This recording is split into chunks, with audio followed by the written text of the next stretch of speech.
Margaret Mead once said, "Never believe that a few caring people can't change the world, for indeed, that's all who ever have." Roberta Chamberlain Schofield is one of those caring individuals. As executive director of the Syracuse Area Salvation Army, Bobbie Schofield has devoted her life to helping the less fortunate. Look at you. God bless you. That is fabulous. An innovator and advocate of progressive social services, she has made a tremendous impact on thousands of people in need. The Salvation Army does what it does because it's an outgrowth of their belief that perfect love serves without strings and the whosoever. It is this mixture of the purposefully practical and the profoundly spiritual that has made it possible for Bobbie to take the Salvation Army from a 35-employee, $500,000 organization to a $14 million, 350-employee force for good in the Syracuse area. My proudest achievement would be that people do not need to sleep on the streets because there are shelters as a result of the Salvation Army work, or little children don't have to be abused or left alone because we have services to children and families. So that really is what energized us and kept us going and kept us growing. Perhaps Bobbie Schofield was destined to serve the less fortunate. Both her parents were Salvation Army officers, her father the national commander of the Army, and her mother the national president of Women's Services. My parents taught me from day one about the joy of serving other people. And in fact, I think they programmed me to use more modern language to follow in their footsteps. I always got a great deal of joy out of being of use to people, but that was always in the context of the Salvation Army. I grew up as a Salvation Army kid. It was before the era of daycare, and so consequently, when my mother went to work, I went to work with her. Her family was posted to Syracuse, and there Bobbie discovered and attended Syracuse University, graduating with a bachelor's degree in social work in 1957. Her Syracuse education was an experience she credits with changing her life.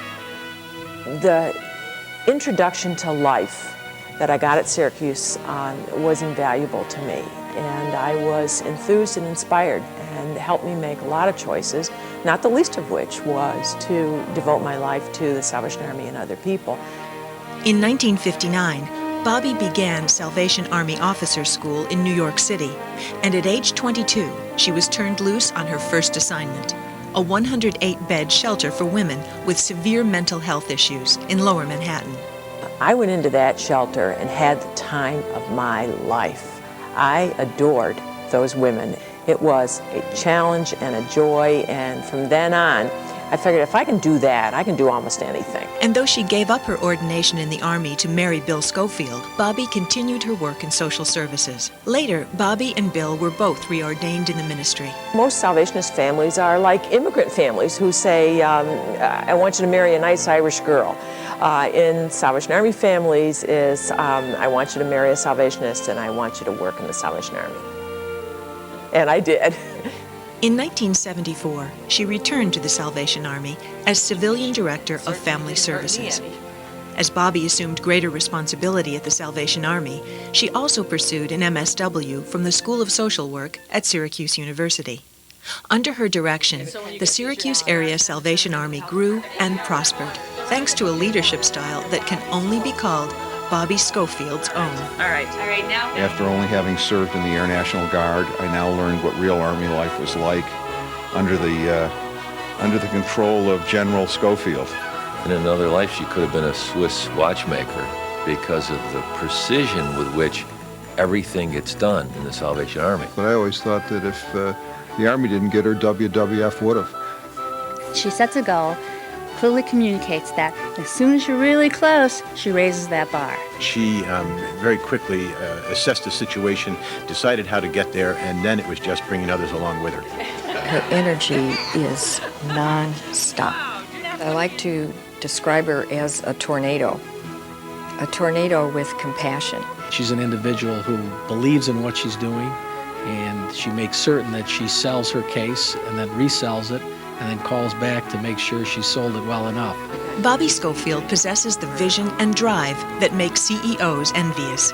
But she leads the Salvation Army with a passion to fill the needs of the community, and they are many. Hi, how are you? Good. I came to sign up for 2 of those food stamps. You came to sign up? Using widespread community and corporate support, she has expanded the role of the Salvation Army services in the Syracuse area beyond traditional bounds, making it a model for the nation. The Salvation Army in Syracuse is the largest and the most diverse in the country. The Salvation Army is multifaceted and does so many things for so many different people in so many different areas that the Army is now sort of institutionalized in this community.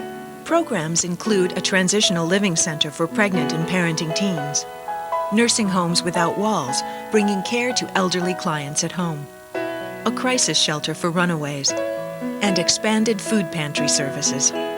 Yet with all her activities, Bobbie has remained close to the university, both on and off the field. Roberta Schofield has combined her love of SU with her passion for helping others by instituting cooperative programs like Dome Day and involving hundreds of student volunteers in Salvation Army services. Plus, she's a member of several university boards, the Orange Pack, she lectures, and is a PhD candidate. Getting that doctoral degree may be a little easier now that she has some free time. After more than a quarter century of service to the community, Bobbie retired from the Salvation Army in December 2001. I feel there's a time and a season for everybody, and that was my time. And now I have in place people that are ready to take it to the next level, and they're ready to go on with it. And so the last indispensable man died with FDR, and I'm ready to move on. And hopefully the people that are coming up from behind me will enjoy the challenge as much as I have. Great job. She has made a mark here. She really has. She's raised the bar, set the standard for social work and for caring, and vastly broadened the scope of the Salvation Army in Central New York. She's a person that has developed the Salvation Army into what it is today, and that is one of the best area services in the country. Think of the size of that organization that she runs and the programs that they have that touch so many. Bobbie has set a standard of leadership at the Salvation Army that's going to be hard to duplicate. She has also built a philosophy and a set of core values over at that Salvation Army that will live on long after she leaves, which is a legacy to her. The Salvation Army has big shoes to fill.